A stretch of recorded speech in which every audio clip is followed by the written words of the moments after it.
মদ আর দুধ শব্দ দুটা অনেকটা পাশাপাশি এক।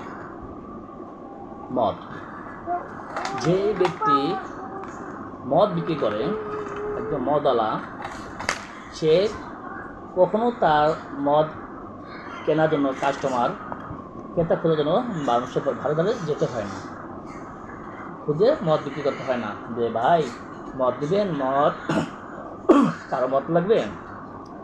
যারা মদ খায়, মদখোর, তারা যায় ঠিকই মদওয়ালা আস্তানা কোথায়, কোন গলিতে কে বিক্রি করে খুঁজে বের করে কিনে নিয়ে এসে খায়।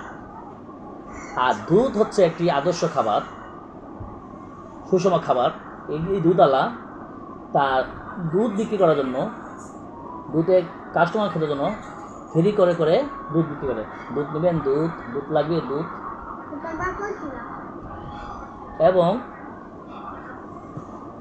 দুধওয়ালা দুধ মানুষ কিনলে বলে ভাই আপনি দুধ পানি মিশিয়েছেন, পানি মিশালে দুধ ভেজাল।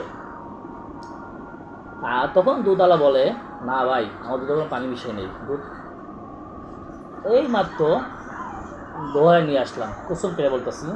কিন্তু কোনো গোয়াল বলবে না আমার দুধ খারাপ, কোনো মা বলে না আমার সন্তান খারাপ। যাই হোক, পরে এই পানি মিশানো হোক বা পানি না মিশানো হোক, এই দুধ কিনে নিয়ে যে এই দুধের সাথে দুধ জাল দিয়ে মানুষ খায়, পানি মিশানো যাবে না। সুষম আদর্শ খাবে। আর মানুষ মদের সাথে পানি মিশিয়ে মদ খায়। আর দুধওয়ালাকে বলে ভাই দুধে পানি মিশিয়েছেন, পানি মিশানো যাবে না। আর মদের ভিতরে পানি মিশিয়ে মানুষ মদ খায়। মদওয়ালাকে খুঁজে মানুষ বের করে মদ কিনে খায়। আর দুধওয়ালা বাড়ি বাড়ি যেয়ে কাস্টমার খোঁজে দুধ কেনার জন্য। এই আমাদের মূল্যবোধ।